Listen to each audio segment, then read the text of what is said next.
আপনি জানেন Asia minor কি? এশিয়া মাইনর হল এশিয়ান তুরস্ক বা তুরস্কের এশীয় অংশ।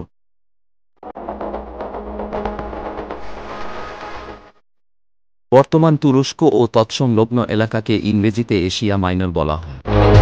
এই অঞ্চলটির ঐতিহাসিক নাম হল আনাতোলিয়া। গ্রিক শব্দ আনাতোলি থেকে আনাতোলিয়া শব্দটি এসেছে। এ শব্দটির অর্থ হল পূর্ব বা সূর্যোদয়। তুরস্কের জনগণ একে আনাদোল বলে থাকেন। এটি পশ্চিম এশিয়ার একটি উপদ্বীপ, যেখানে এশিয়া এবং ইউরোপ মহাদেশ মিলিত হয়েছে। অতীতে এশিয়া মাইনর অঞ্চলটি ছিল এশিয়া এবং ইউরোপের মধ্য দিয়ে ভ্রমণকারীদের জন্য একটি মিলনস্থল। বর্তমানে এটি তুরস্কের অংশ।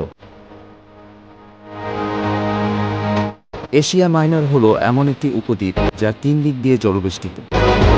ভৌগোলিকভাবে এই অঞ্চলটি উত্তর-পশ্চিমে তুর্কি প্রণালী, উত্তরে কৃষ্ণ সাগর, পূর্বে আর্মেনিয়ান উচ্চভূমি, পশ্চিমে এজিয়ান সাগর এবং দক্ষিণে ভূমধ্যসাগর দিয়ে পরিবেষ্টিত।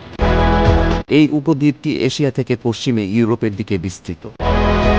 ঐতিহাসিক তথ্যসূত্র থেকে জানা যায়, খ্রিস্টপূর্ব 1700 থেকে 1180 সাল পর্যন্ত এশিয়া মাইনরে হিট্টাইটদের একটি রাজ্য ছিল।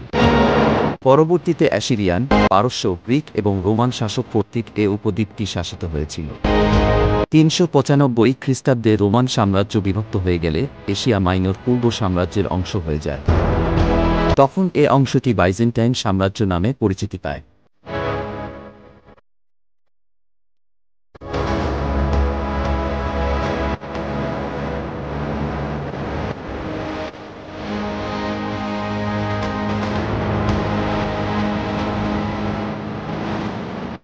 খ্রিস্টীয় 1400 প্রথম দশকে তুর্কি কর্তৃক এ উপদ্বীপ জয় লাভ করে এবং এটিকে অটোমান সাম্রাজ্যভুক্ত করে।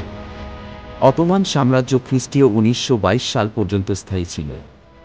এরপর 1923 সালে এশিয়া মাইনর তুরস্ক প্রজাতন্ত্রের এশীয় অংশ হয়ে যায়। ভিডিওটি দেখার জন্য ধন্যবাদ। আরও নতুন নতুন ভিডিও পেতে লাইক, কমেন্ট, শেয়ার এবং সাবস্ক্রাইব করে আমাদের সঙ্গে থাকুন।